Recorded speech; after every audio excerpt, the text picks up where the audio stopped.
Shalom Bapak Ibu Saudara.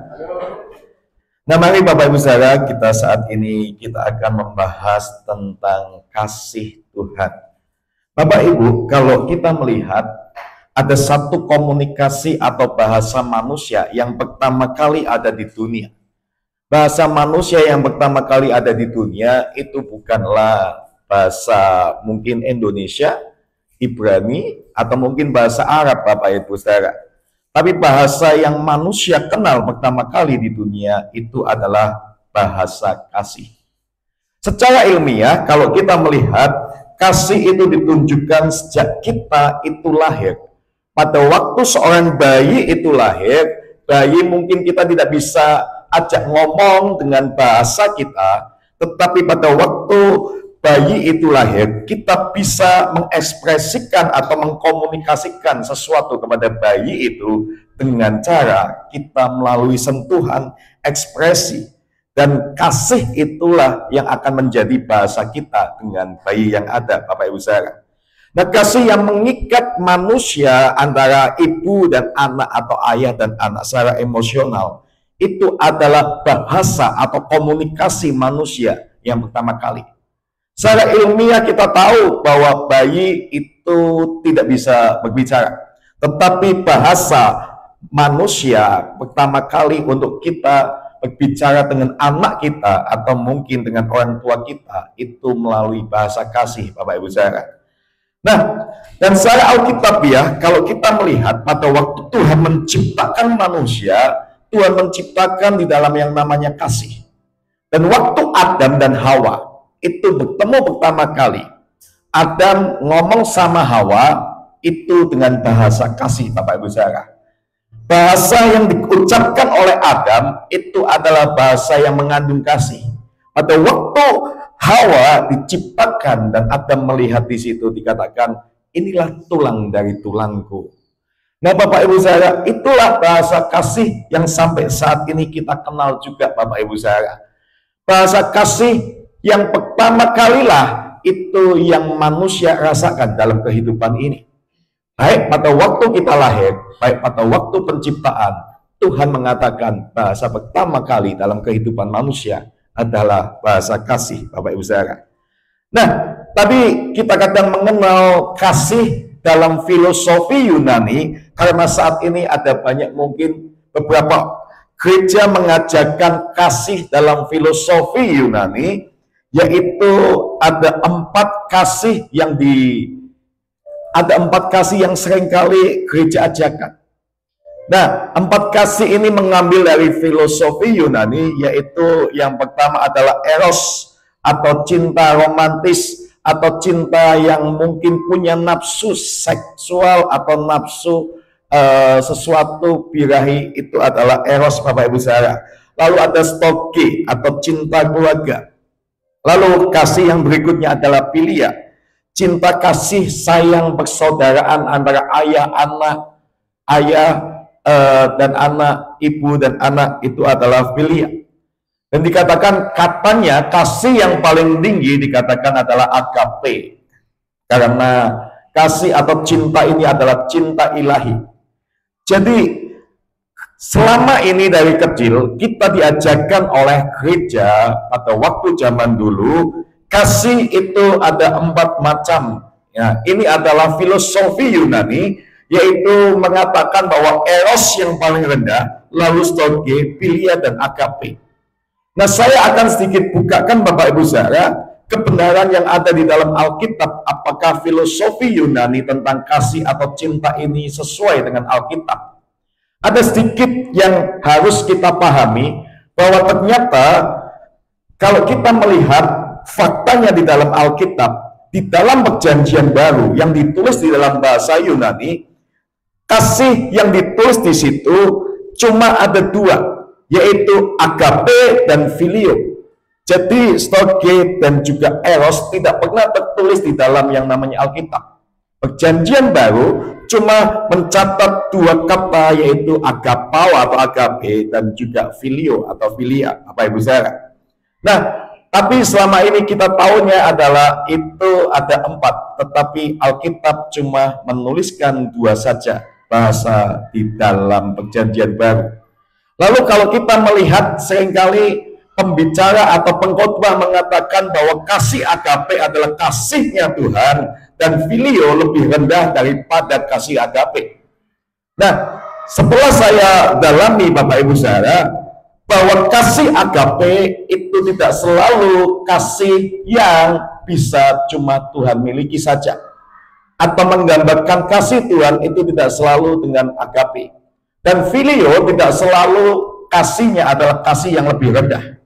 Selama ini kita diajari bahwa agape lebih tinggi karena cuma milik Tuhan, dan filio adalah kasih yang lebih rendah. Nah, kalau kita melihat bahasa asli di dalam 2 Timotius 4 ayat 10 dikatakan di situ, karena Demas telah mengasihi dunia sehingga ia meninggalkan aku dan pergi ke Tesalonika. Demas adalah teman dari Rasul Paulus, juga rasul-rasul. Dia akhirnya mengingkari iman dan dia mengasihi dunia. Kata mengasihi dunia di situ dikatakan bukan filio atau eros, tetapi dikatakan agapao atau agape, Bapak Ibu Saudara. Jadi Demas agape dengan dunia. Demas mengasihi dunia, akhirnya dia meninggalkan imannya. Jadi agape tidak selalu ditulis untuk kasihnya dari Tuhan, Bapak Ibu Saudara. Lalu kalau kita ngomong filio itu kasih yang lebih rendah, ternyata setelah saya dalami Bapak Ibu Saudara, Yohanes 16 ayat 27 dikatakan di sini, sebab Bapa sendiri, Bapa Tuhan Allah kita, mengasihi kamu karena kamu telah mengasihi aku dan percaya bahwa aku datang dari Allah. Bapa yang di surga dikatakan itu kasihnya ditulis di dalam bahasa Perjanjian Baru itu bukan dengan kata agapao atau agape, tetapi di situ katakan sebab Bapa sendiri filio dengan kamu. Sebab Bapa itu mengasihi dengan kasih filio dengan kamu, Bapak Ibu Saudara. Jadi saya bisa memastikan bahwa beberapa pernyataan-pernyataan yang selama diajarkan oleh gereja-gereja saat ini adalah tidak sepenuhnya benar, karena kita tahu bahwa kasih agape itu tidak selalu dipadankan dengan Tuhan, dan filio tidak selalu rendah, karena kasih Tuhan itu di situ dikatakan dengan kata filio. Kalau kita ngomong filio lebih rendah, Tuhan tidak akan memakai di dalam kitab Perjanjian Baru kasih Bapa itu adalah kasih yang filio, Bapak Ibu Saudara.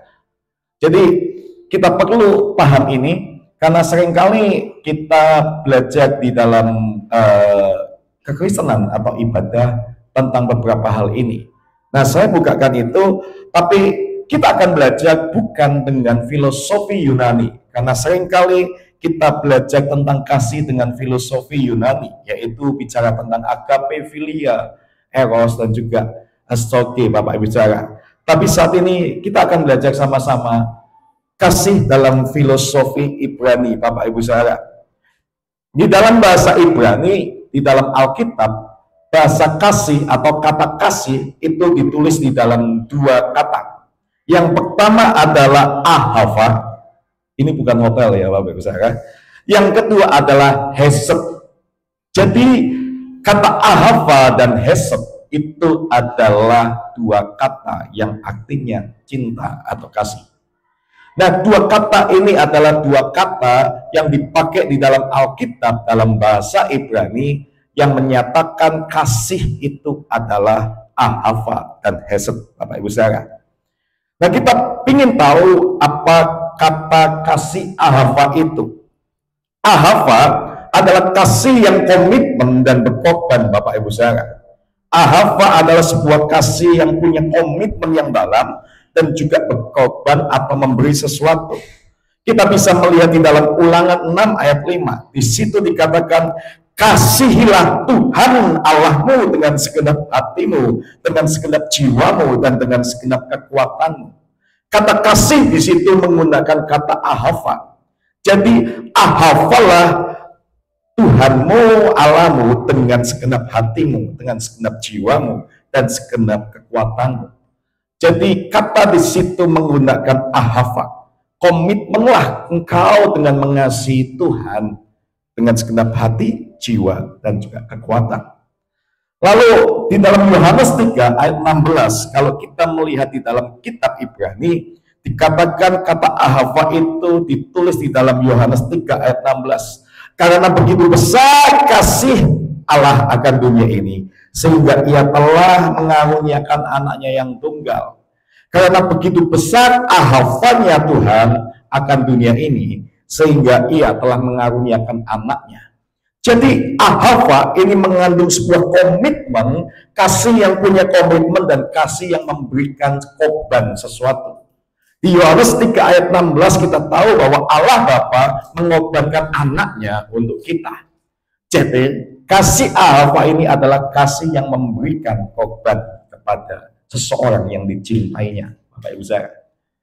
Lalu kemudian kita akan melihat apa arti kata hesed, Bapak Ibu saudara. Hesed itu adalah kasih kesetiaan, kasih yang setia dan punya belas kasihan tanpa syarat, Bapak Ibu saudara. Nah, ini ditulis di dalam Mazmur 136 ayat 1, dikatakan bersyukurlah kepada Tuhan sebab ia baik, bahwasannya untuk selama-lamanya kasih setianya. Kesetiaan Tuhan, kasih setia Tuhan ditulis di situ dalam kata hesed, Bapak Ibu saudara. Jadi hesed ini adalah kasih yang setia, kasih yang mengandung unsur kesetiaan, Bapak Ibu saudara. Lalu Yeremia 31 ayat 3 dikatakan, aku telah mengasihi engkau dengan kasih yang kekal, sebab itu aku tetap mempertahankan kebaikanku terhadap engkau.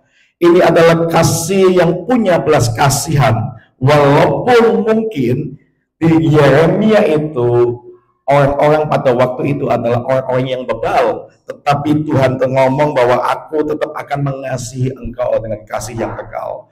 Jadi selain setia, dia punya yang namanya belas kasihan, kasih hesed ini, Bapak Ibu saudara.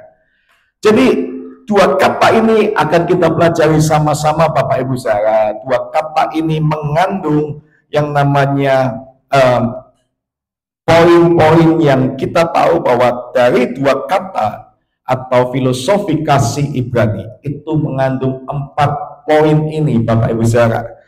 Dan 4 poin ini adalah 4 poin di dalam kasih ahava dan hesed, Bapak Ibu saudara, yaitu komitmen, pengorbanan, kesetiaan, dan belas kasihan.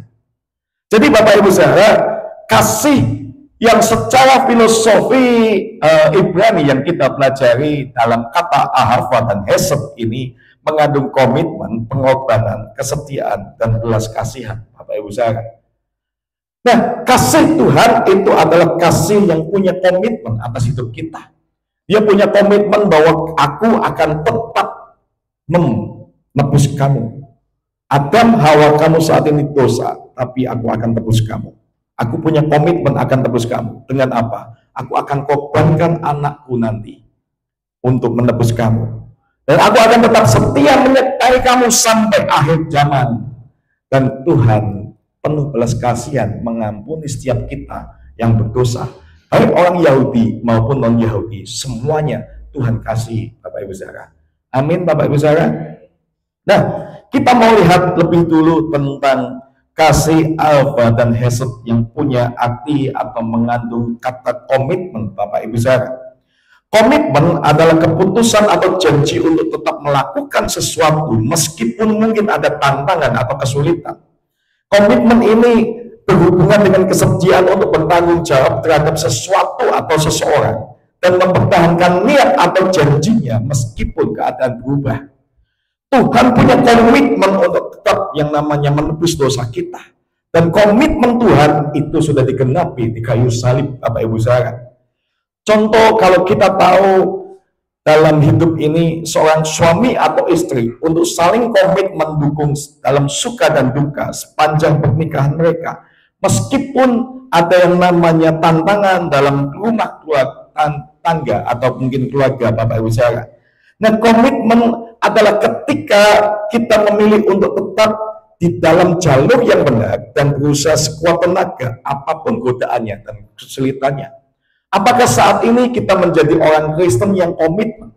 Apapun yang terjadi dalam hidup kita, kita tetap mau cinta Tuhan. Apapun yang mungkin ada godaan-godaan lain, yang mungkin punya tawaran-tawaran lain, Bapak Ibu saya, di dalam bisnis atau apapun, tapi yang mungkin harus mengorbankan integritas kita, apakah kita tetap punya komitmen sama Tuhan? Atau kita ditawari mungkin dengan kekayaan-kekayaan, dengan jalur-jalur yang kegelapan, tapi kita tetap punya komitmen tidak sama Tuhan? Kalau benar kita ngomong sayang atau kasih sama Tuhan, komitmen itu harusnya ada dalam hidup ini. Amin, Bapak Ibu saudara. Anda tahu Bapak Ibu saudara, ada seorang yang misionaris yang diutus ke tempat yang namanya India atau Kalkuta. Dia adalah Bunda Teresa. Pada waktu dia ditanya oleh seorang wartawan, Bunda Teresa, Mother Teresa, kenapa kamu melayani di satu tempat ini? Kenapa kamu melayani orang-orang miskin di tempat ini? Menurut saya, kamu tidak akan bisa membuat seluruh India itu dilayani oleh kamu seorang diri. Karena itu percumalah, karena di India ini banyak kota-kota lain yang juga kaum-kaum papa, kaum-kaum yang butuh diperhatikan. Lalu Bunda Teresa mengatakan begini, keberhasilanku itu bukan bicara membuat semua itu saya layani, tapi keberhasilanku adalah aku tetap komitmen dengan pelayananku apapun yang terjadi dalam hidup ini. Nah, apakah Bapak Ibu saudara saat ini Anda punya komitmen paling penting mungkin salah satunya untuk ibadah? Apakah Anda apapun yang terjadi, aku minggu tetap ibadah? Kalau Anda mengasihi Tuhan, Anda harusnya punya cinta yang komitmen ini, Bapak Ibu saudara. Amin. Amin. Oke, Tuhan sudah mendengarnya, Bapak Ibu saudara. Yang kedua, unsur yang kedua di dalam ahava dan hesed adalah pengorbanan.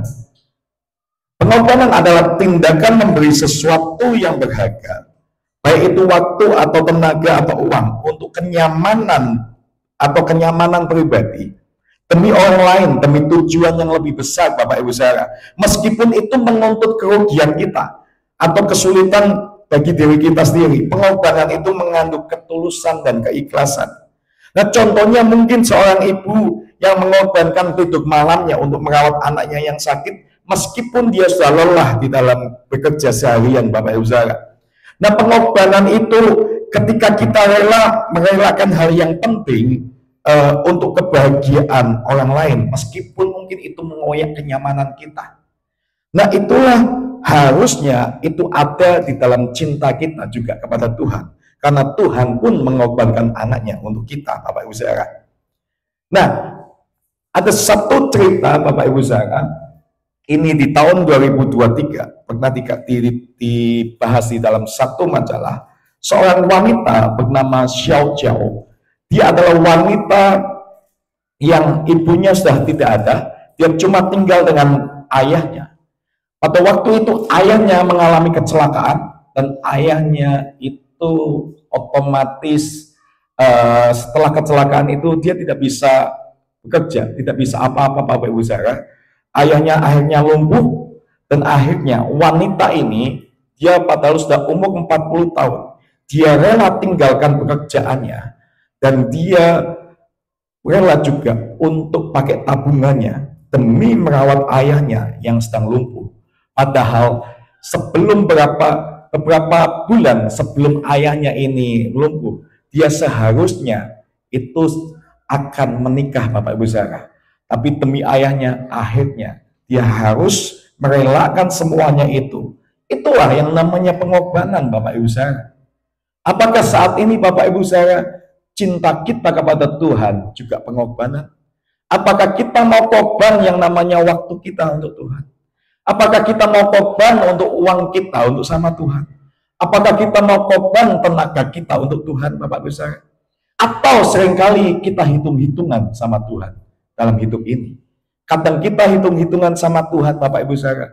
Kita tidak mau korbankan waktu kita untuk ibadah seminggu sekali. Tidak mau korbankan kita untuk mungkin saat itu. Kita bahkan mungkin tidak mau korbankan uang kita. Tapi kalau kita untuk jeng-jeng, oke, kita oke. Nah, Bapak Ibu saudara, cinta kita kalau memang itu benar-benar cinta, pasti ada unsur yang namanya pengorbanan. Amin. Yang berikutnya, yaitu adalah kesetiaan. Kesetiaan artinya adalah konsistensi, mempertahankan komitmen dan atau hubungan. Bahkan ketika ada godaan untuk berpaling atau situasi yang menjadi sulit. Kesetiaan ini lebih menekankan pada keteguhan hati dan menjalankan janji atau hubungan yang sudah dibuat. Contoh saja, seorang teman yang setia akan tetap mendukung kita dalam keadaan baik ataupun kita tidak baik keadaannya. Dia tidak meninggalkan hanya karena masalah perbedaan pendapat Bapak Ibu Saudara. Itulah adalah kesetiaan. Dan terkadang kita punya teman tidak setia karena pada waktu baik itu dia bisa ada di kita. Tapi waktu kita mengalami hal yang tidak baik, dia meninggalkan kita, Bapak Ibu Saudara. Nah, kesetiaan akan tetap ada untuk orang lain dalam situasi yang tidak baik sekalipun atau ada namanya kesulitan, Bapak Ibu Saudara. Nah, Tuhan itu adalah Tuhan yang setia atas hidup kita. Ada satu cerita pada waktu kemarin kalau kita melihat ada pesawat di Korea, yaitu pesawat yang jatuh, yaitu pesawat Jeju Air, Bapak Ibu Saudara. Ada di situ satu keluarga 8 orang mengalami kecelakaan pesawat, Bapak Ibu Saudara. Dan di rumah keluarga itu cuma tinggal satu hewan, yang lainnya mati. Semua keluarga 8 orangnya mati. Dan hewan ini namanya anjing pating, Bapak Ibu Saudara.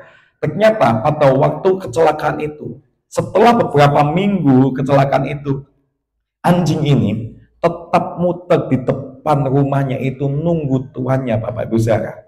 Cerita ini hampir sama dengan ceritanya Hachiko, di mana dia menunggu tuannya yang sudah meninggal, Bapak Ibu Saudara. Permasalahannya adalah kadang kita kalah dengan yang namanya hewan, Bapak Ibu Saudara. Kita seringkali tidak setia, Bapak Ibu Saudara. Kadang kita mengalami masalah sedikit, kita langsung tidak setia. Kadang kita mengalami masalah di gereja, akhirnya kita tidak setia. Nah, tapi kalau kita melihat yang namanya sebuah kasih, seharusnya kasih itu akan tetap setia. Amin, Bapak Ibu Saudara. Kita semua tetap mau setia sama Tuhan. Oke, kita akan tunjukkan ya. Yang keempat atau yang terakhir adalah belas kasihan. Apa arti belas kasihan? Belas kasihan adalah perasaan empati atau keprihatinan terhadap penderitaan orang lain yang memotivasi kita untuk membantu, memberikan dukungan. Berbeda dengan kasih yang lebih umum. Belas kasihan sering melibatkan tindakan untuk mengurangi penderitaan orang lain itu. Contohnya adalah seorang relawan rumah sakit yang merasa belas kasihan kepada pasien yang menderita, dan ia menghabiskan waktu untuk mendengarkan atau memberikan dukungan emosional, Bapak Ibu Saudara. Nah, belas kasihan adalah ketika keprihatinan yang mendalam kepada penderitaan orang itu mendorong untuk kita bertindak sesuatu, Bapak Ibu Saudara. Nah, kadang kita tahu bahwa kunci pada waktu Tuhan melakukan mujizat adalah belas kasihan. Dikatakan di setiap pada waktu Yesus melakukan mujizat, dikatakan lalu tergeraklah hati Yesus oleh belas kasihan dan menyembuhkan orang ini. Nah, belas kasihan itu harusnya kita miliki, Bapak Ibu Saudara. Dalam hidup ini kita harus memiliki belas kasihan. Mari Bapak Ibu Saudara, kalau kita tahu kita mencintai Tuhan juga dan lain-lain, kalau kita melihat oh gereja ini kok kurang pelayan Tuhan ya, tergeraklah mungkin hati kita oleh belas kasihan, kita bisa melayani. Gereja ini kurangnya apa ya dan lain-lain. Itu adalah belas kasihan untuk Tuhan juga, Bapak Ibu Saudara. Jadi kadang ada banyak orang yang mungkin karena kepahitan dengan gereja, akhirnya dia tidak mau melakukan belas kasihan untuk gereja. Tapi mungkin dia bisa melakukan banyak opsi sosial di luar sana, tapi untuk Tuhan dilupakan, Bapak Ibu Saudara. Menurut saya adalah jangan lupakan sesamamu dan juga jangan lupakan Tuhanmu. Karena keselamatan itu bukan cuma bicara tentang horizontal, tapi juga vertikal. Dan vertikal dan horizontal itu bicara tentang salib yang akan menyelamatkan kita, Bapak Ibu Saudara. Amin, Bapak Ibu Saudara.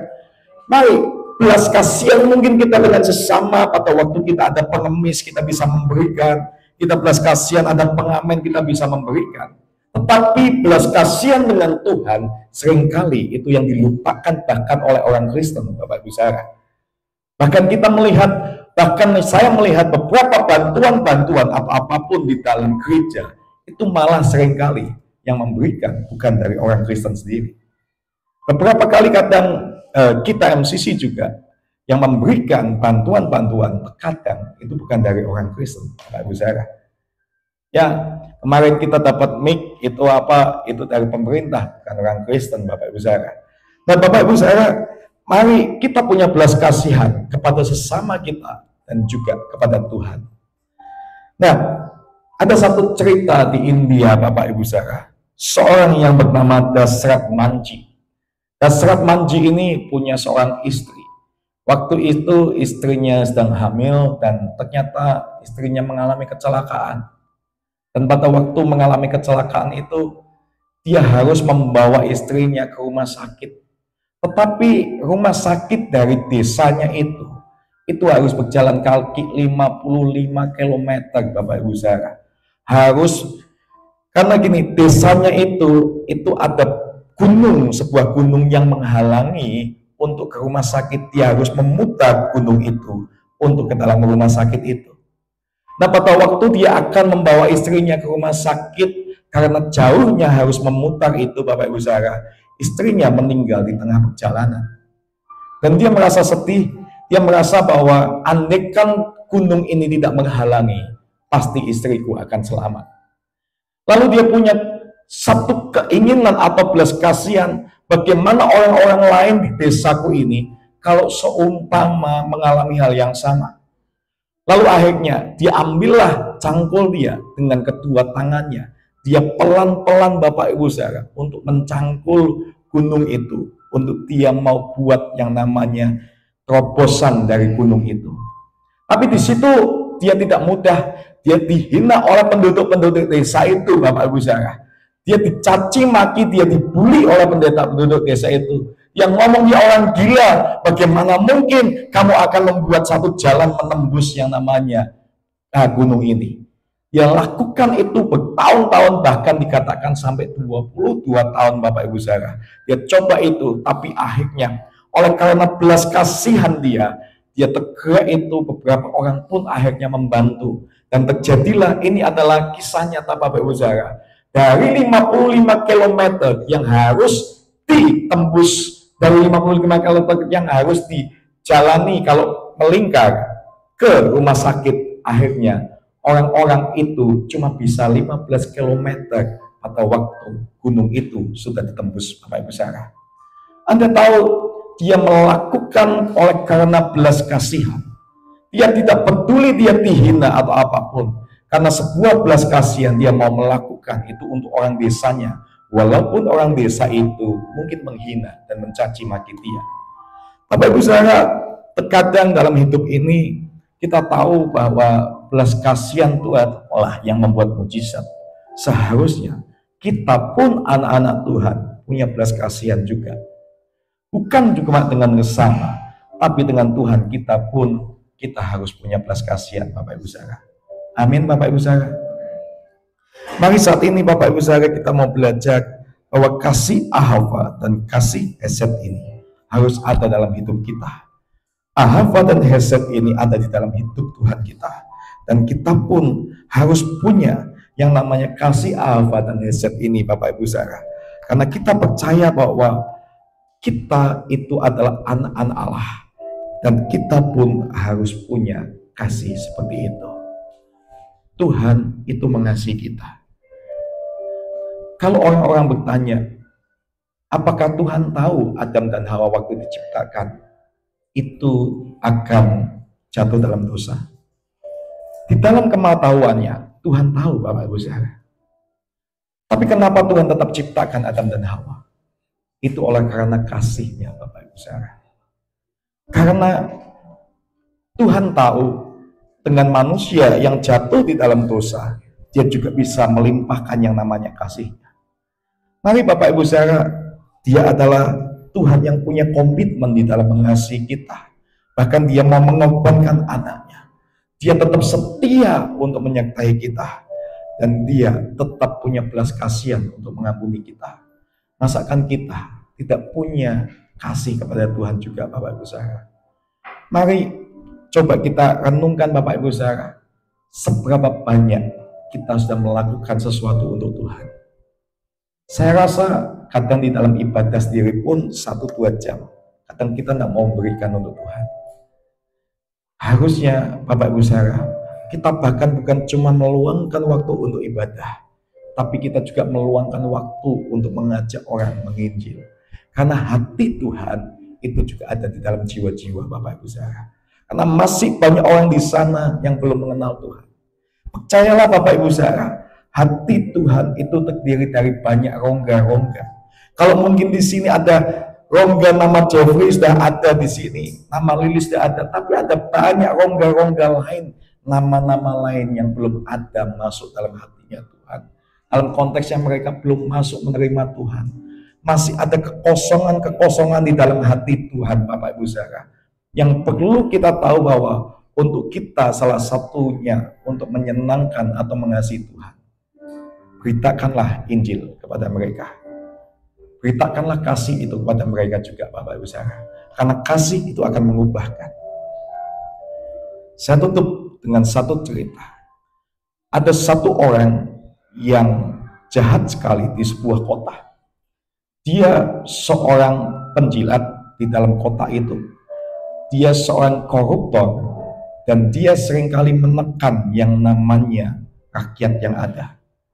Bahkan dia memberikan yang namanya menagih pajak, menagih hutang dan lain-lain dengan kekerasan, Bapak Ibu Saudara.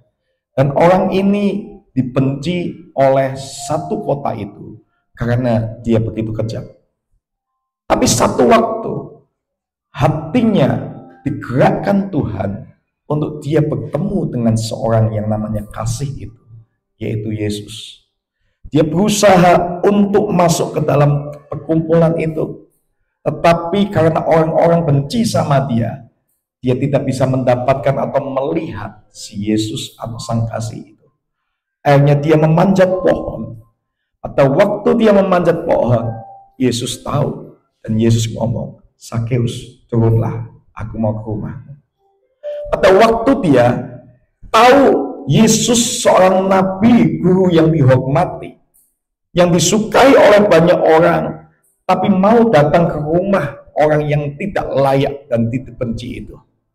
Dia merasakan kasih itu mengalir dari surga ke dalam hatinya. Dan sejak itu, orang yang kejam ini, itu berubah hatinya. Dan dia mengatakan, aku tidak akan pernah memeras. Kalau sampai ketahuan aku memeras, aku akan kembalikan 4 kali lipat daripada perasaan. Dan dia bagikan juga harta-hartanya, Bapak Ibu Saudara. Anda tahu, kenapa mungkin seringkali saat ini kita belum melakukan yang namanya hesed atau hafah sama Tuhan atau sesama. Karena mungkin kita belum merasakan kasih Tuhan itu secara sempurna. Saat kita sudah mengalami kasih Tuhan, kita pun bisa mengasihi Tuhan dan sesama.